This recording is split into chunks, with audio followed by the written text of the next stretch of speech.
Hello, everybody.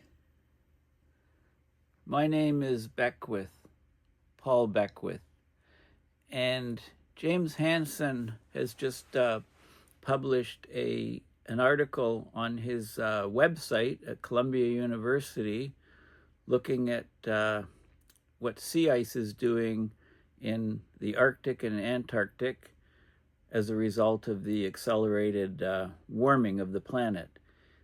This is very timely since I just posted a video yesterday on this very topic. So let's have a look at what James Hansen has to say on this topic. So this is my YouTube channel, and this is a video I just posted yesterday. Basically, our ongoing race to near zero sea ice. I've called this blue ocean events. I've been calling it that for many years and originated that term in both the Arctic and Antarctic polar oceans. So what I did in this video is I looked at basically we're rapidly approaching what I call the blue ocean event in both the Arctic and Antarctic polar regions. So what do we mean by blue ocean event? There's less than 1 million square kilometers of sea ice extent remaining at the pole. So I was talking about the Arctic when I coined this expression. I figure it was about a decade ago. I don't exactly remember the exact date. But I thought it would apply to the Arctic, but right now we're in a foot race for this event to happen in both the Arctic and the Antarctic, and it seems likely now that the Antarctic will win out very soon. So I talk about the data from an article in NASA Earth Sciences, current state of sea ice cover, Comisco, and other National Snow and Ice Data Center data in that video. Okay, so what happened today? Why am I talking about this subject again? Well, of course, it's because of James Hansen. So if you Google James Hansen Columbia University, Dr. James Hansen, you can click on the link and come to his website. And basically, he just posted an article, Global Warming Acceleration, the Impact on Sea Ice. So let's have a look at what James Hansen has to say. Okay, so first he shows a figure here. This is the ice area, not extent. It says global sea ice extent in millions of square kilometers, and then he uses the word area. It's really extent. He's really looking at the extent based on the title. And what you can see is this black line here is the 1981 to 2010 median. Okay, and the blue is the 1981 to 2010 error, if you like, on the black line, within plus or minus 10%, or plus or minus 5% within a decade of, so decadal, 10% of the median. And then the yellow is the maximum and minimum, and then it's all shaded to show you the envelope of values between 1979, when we first got the satellite data on the poles, to present. Okay, the variation, and then he plots the 2024, which is the red line. It's pushing near the bottom of the yellow envelope, but not touching the bottom. In a few points it touches, or this point here anyway, it's close to, it sets the minimum itself. And then we have what's happening this year in 2025, and the dashes here, the dots here are over the last several weeks. Okay, so we're pushing, we were pushing the absolute minimum here, and we're still well below the 2024 level. So he asked the question, global warming acceleration, the impact on sea ice. So let's have a look. This is a very important blog.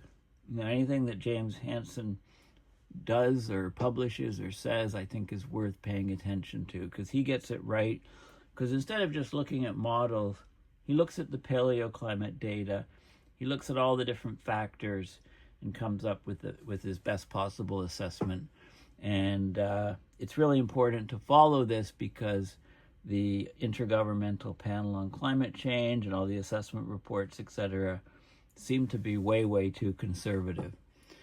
So what does he say with his colleagues? Global warming's accelerated.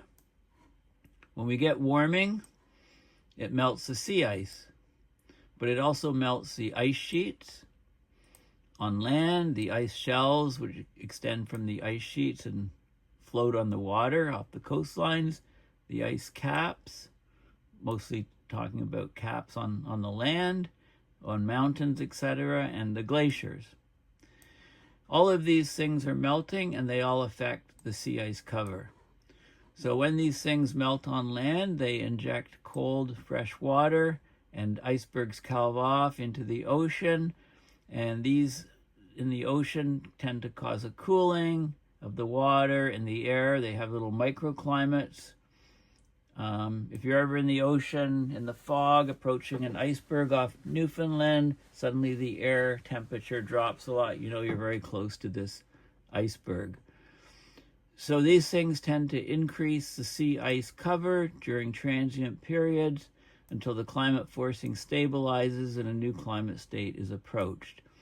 So sea ice melt.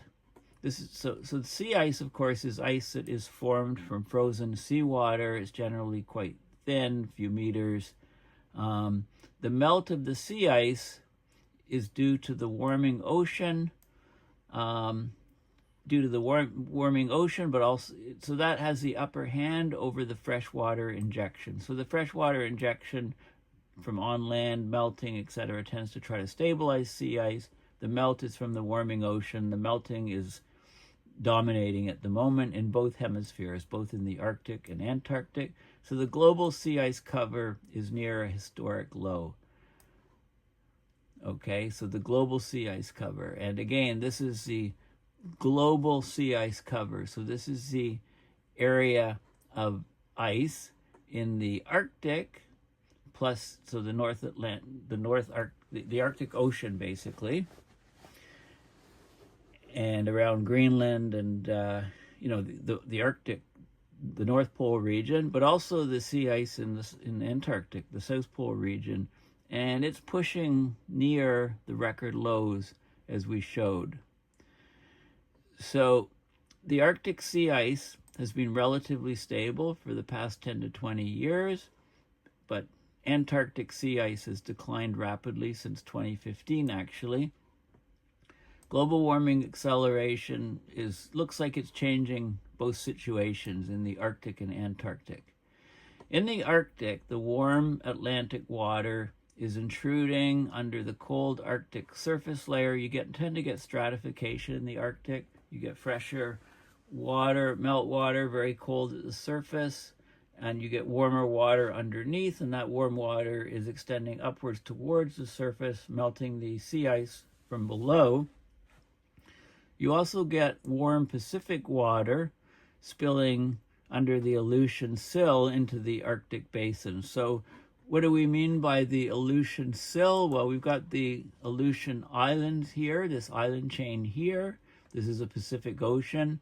It's a sill. It's like an elevated area. It's still about 2,000 meters deep or so, but the warm water from the Pacific is going over the sill and then getting right up through the Bering Strait into the Arctic Ocean. And you can see, you can ask perplexity.ai some questions. How deep is the Aleutian sill?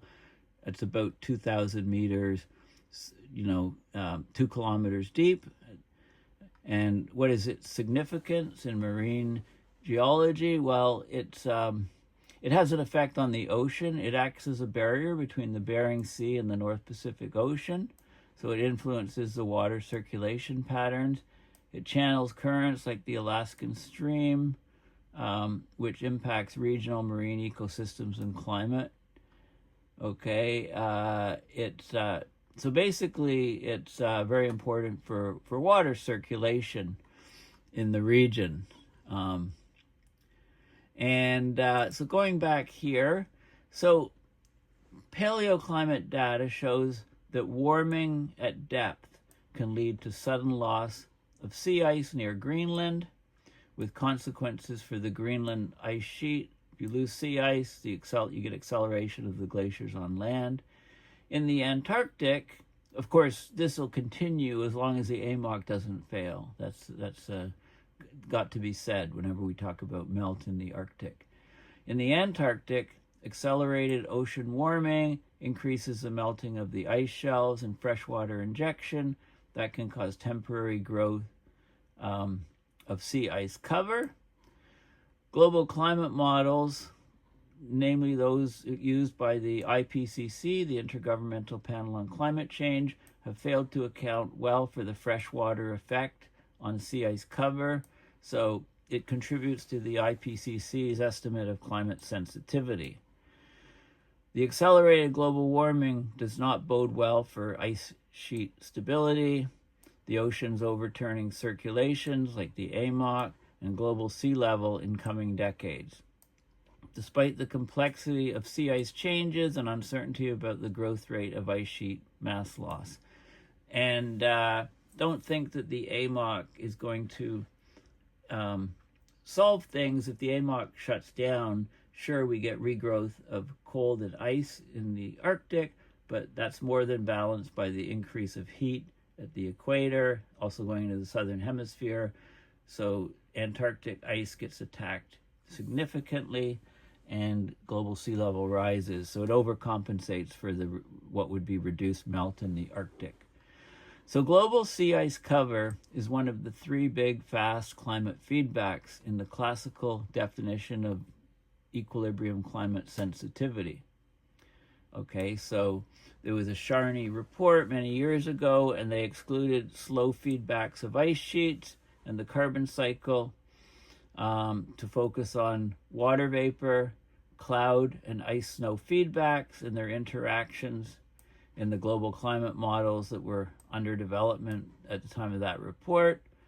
And Charney realized that the excluded feedbacks may have effects on short timescales, but those would be kept in mind for a later study. So just to separate it out to try to figure out what was going on. Now, Hansen, in his work with his colleagues, they've concluded that climate sensitivity is high. The equilibrium climate sensitivity, or ECS, is actually 4.5 degrees for doubled atmospheric CO2. That's based on 3 independent analysis. It looks at the glacial, interglacial climate change cycles, so the paleo record. It looks at the warming from 1850 to 2024, and it looks at the darkening of Earth, the absorption of more sunlight between 2000 and 2024. It looks at the 3 different things. It comes up with an ECS of 4.5. The standard value for IPCC and others is about 3. So this is much higher. The Earth is much more sensitive to doubled atmospheric CO2. The high equilibrium climate sensitivity changes everything. It fundamentally alters the expectations for continued climate change. Why? Because fast feedbacks are not really fast. They come into play in proportion to temperature change, not in direct response to climate forcing. So the climate response time is proportional roughly to the climate sensitivity ECS squared. So if we have a number of 4.5 instead of 3, then it means that the response times are longer, and therefore we have a huge amount of warming in the pipeline, in the language of Hansen. So one consequence is that the fast feedback response to the ship aerosol reductions, right, the reduction of sulfur in ships, which Hansen's talked about and shown is a very key factor in the huge warming in the last couple of years. It's still growing significantly after 5 years, so we can expect 2025 global temperature to be about as high as 2024, despite the El Nino having faded to a neutral L nothing, and so neutral state. And also, you have to consider the so-called fast and slow feedback effects because the time scales overlap. So he looks at sea ice first, the sea ice feedback. So this is the Arctic sea ice extent, millions of square kilometers through the year. For 2012 was a record minimum. For 2020 and for 2025 and 2025, look, it's pushing records right along the low. It's way below the lowest. Okay, and Antarctic sea ice extent, he's got the same sort of thing here. Same scales apply, and you can see, right here we're at a maximum in the Arctic, minimum in the Antarctic, or just past the minimum. This is 2023. Look at that, record low Antarctic sea ice extent, record low, off the chart. Well below everything else for almost the entire year. I mean, it crosses over the yellow a little bit at some places, but almost the entire year. It's such, it just blows away the data from previous years. And then this is 2025 right now. It's pushing near the bottom. So when you combine the Antarctic sea ice extent with the Arctic sea ice extent, of course we're setting near record lows down here, okay, for the global situation. The sea ice cover is now nearing its minimum during the era of global satellite data. Since 1979 in both hemispheres, as you can see up here, sea ice is being slaughtered at both hemispheres. The warm season minimum of Arctic sea ice decreased sharply in 2007 and even further in 2012, set the record low. The 2007 decrease, there was wind anomalies that drove ice from the Arctic towards warmer water and the Fram Strait, so the ice got slaughtered that year. The 27 melt was enhanced. There was an intense cyclone, I remember that.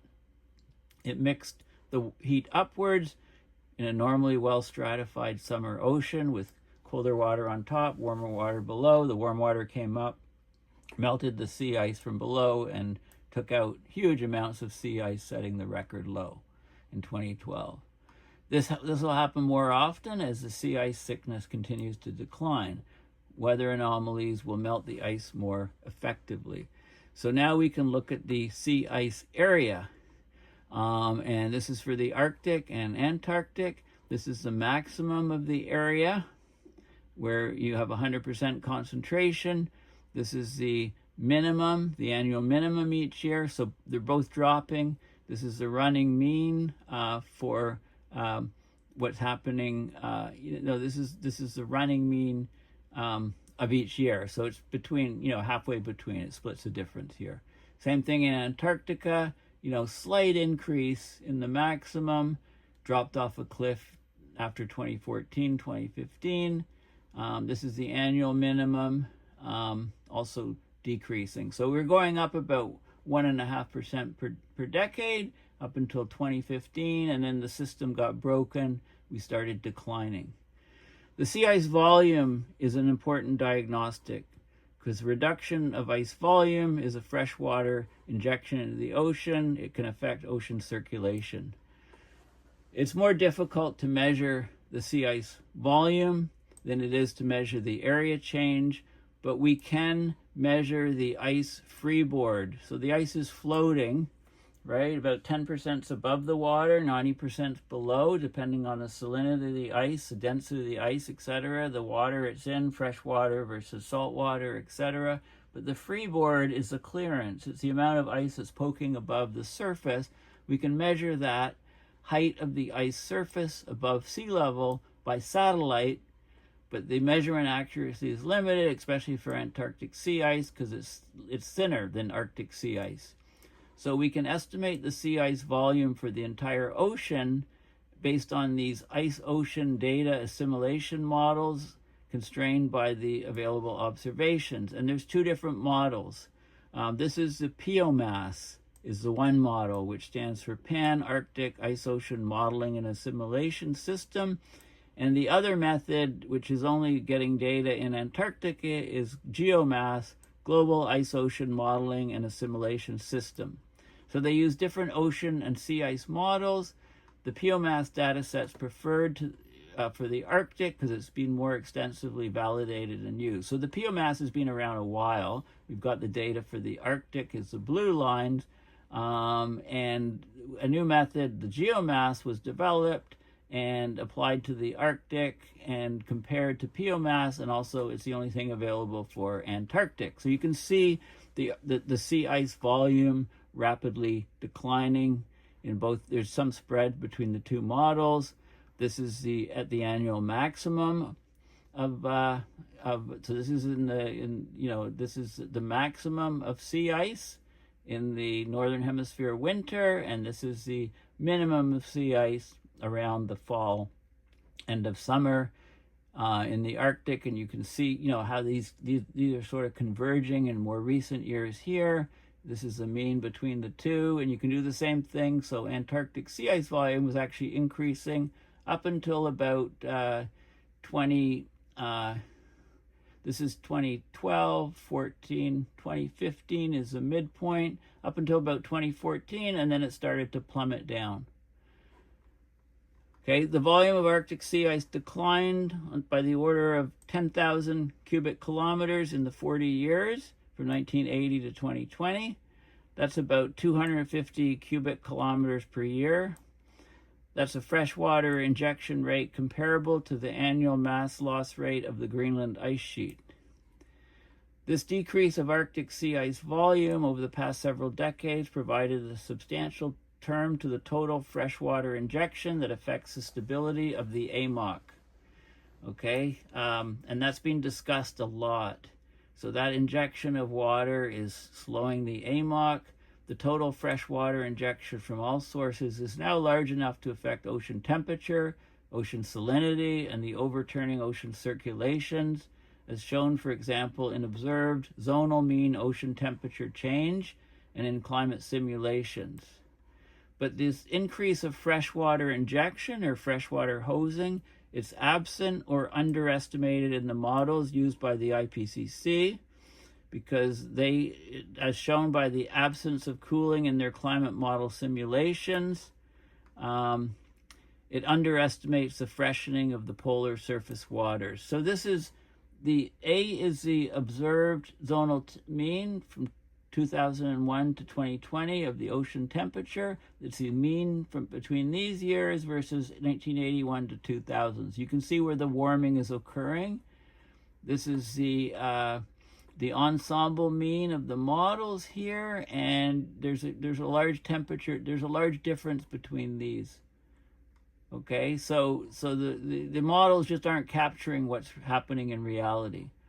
So the failure of the IPCC models to capture the cooling from freshwater injection, it affects the IPCC's best estimate for the equilibrium climate sensitivity, ECS, because they rely mostly on climate simulations for 1850 to the present with the observed global warming. They don't capture the freshwater effect. That causes the delay of the polar warming and reduced global warming. Okay, so it takes, with the freshwater effect, all that cold water going in from meltwater, it keeps it cooler up in the Arctic and Antarctic and things till things stabilize. So in order to fit what the results to the models, you need a low ECS, which is what they get. But the problem is that the aerosol effect blows that away. So aerosols are the main reason for the IPCC's underestimate of the climate sensitivity. Okay, they estimate that for the aerosol climate forcing, it's nearly linear in global sulfur emissions. With the aerosol forcing, they get their ECS number is about 3 degrees Celsius for a doubled CO2. Okay, by ignoring the fresh water and ignoring the aerosols. But the impact of aerosols on clouds is highly nonlinear. Okay, the aerosols, they do block some sunlight directly. That's a direct effect. The indirect effect is clouds. With less aerosols, there's fewer clouds, which have a huge effect. So it's highly nonlinear. So global aerosol forcing increased. It became more negative by about 0.5 watts per square meter. because of these human-made aerosols being spread more globally into more pristine air, including over the ocean. So when you take account the aerosols and the fresh water, the climate sensitivity is actually 4.5 for doubled CO2, way higher than the IPCC value of 3. And it's best, this high climate sensitivity explains why we have such strong warming in the past 2 years. It's the main reason we can expect little, if any, cooling for this year's global temperature. Okay, so and this is so you get this number 4.5, and you can look at the paleoclimate, the difference between interglacials and ice ages. You can look at the accurate radiation balance by looking at the clouds feedbacks, and you get this high number as well, 4.5. So the number is just wrong for the IPCC. So it's 4.5. So this high climate sensitivity, including the implied corollary that human-made aerosols have partly offset greenhouse gas warming, it changes everything. It makes it much more difficult to avoid passing the point of no return, shutdown of the AMOC, the Atlantic Meridional Overturning Circulation, and in turn, sea level rise of several meters, which would happen, and that water would come from the southern hemisphere, the western Antarctic ice sheet, the eastern Antarctic ice sheet. So AMOC shutdown occurs when the density of the upper ocean in the regions of deep water formation in the North Atlantic becomes sufficiently light relative to the deeper ocean layers. So the density is low.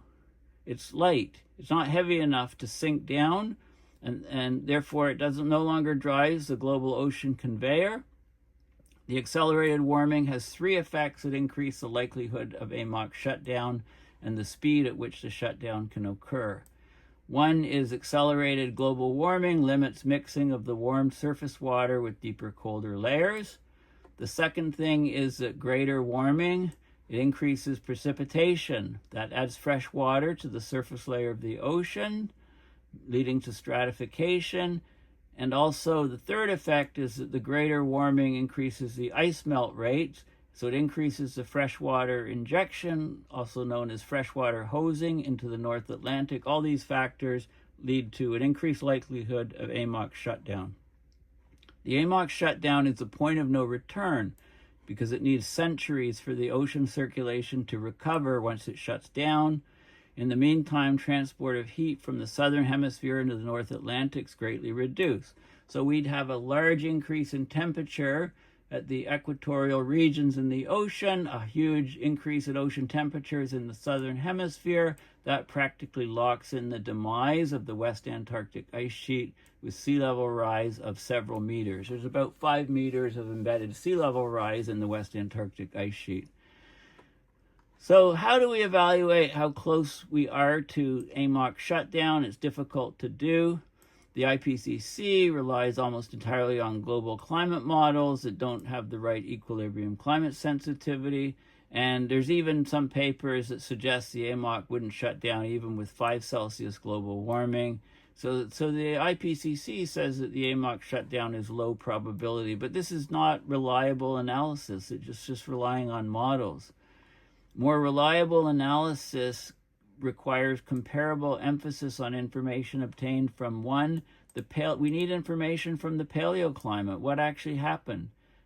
We need to look at the global climate models, but not exclusively, and we need to consider the ongoing observations of climate change and climate processes. So looking at all those 3 things, which is what they're doing at CSAS, Climate Science Awareness and Solutions, Hansen's outfit, is to look at all of these things. So, and he also talks about the Global Argo Float program. These are several thousand deep diving autonomous floats. They need to be continued, this program, and expanded with more capable floats in the polar regions to assess vulnerability of ice shelves and the ocean below. Now, the United States National Oceanic and Atmospheric Administration, NOAA, provides a large fraction of these floats, but can they be counted on to continue and enhance these observations? right? So we need other nations. We need Europe. We need other China. We need nations around the world to step up and keep this program going. Also, the global Earth radiation budget measurements, the series instruments, are nearing the end of life on satellites. And we need those to get the radiation balance. And right now, there's not adequate plans to continue these measurements. So we need the EU and China or China to step up and get this data and make it freely available. Okay, so, and there's Hansen. There's a little video on global warming has accelerated. Are the United Nations and public well informed? There's a little intro.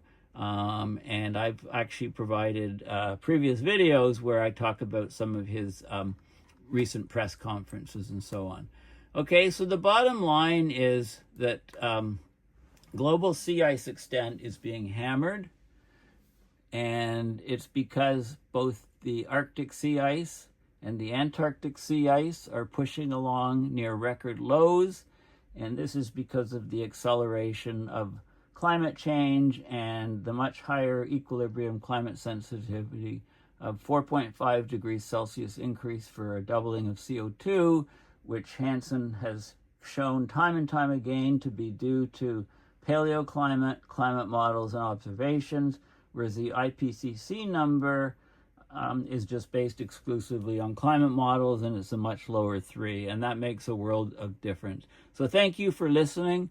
Please consider going to my website, paulbeckwith.net, and donating to PayPal to support my research and videos, or going also to the Paul Beckwith store, and you can get t-shirts and caps with some of my favorite sayings, and I'll be adding some new sayings and shirts and having a lot of these sayings too also available on caps, expanding what's available. I really should get a James Hansen t-shirt with a picture of him on the front and so on. Anyway, thank you for listening, and bye for now.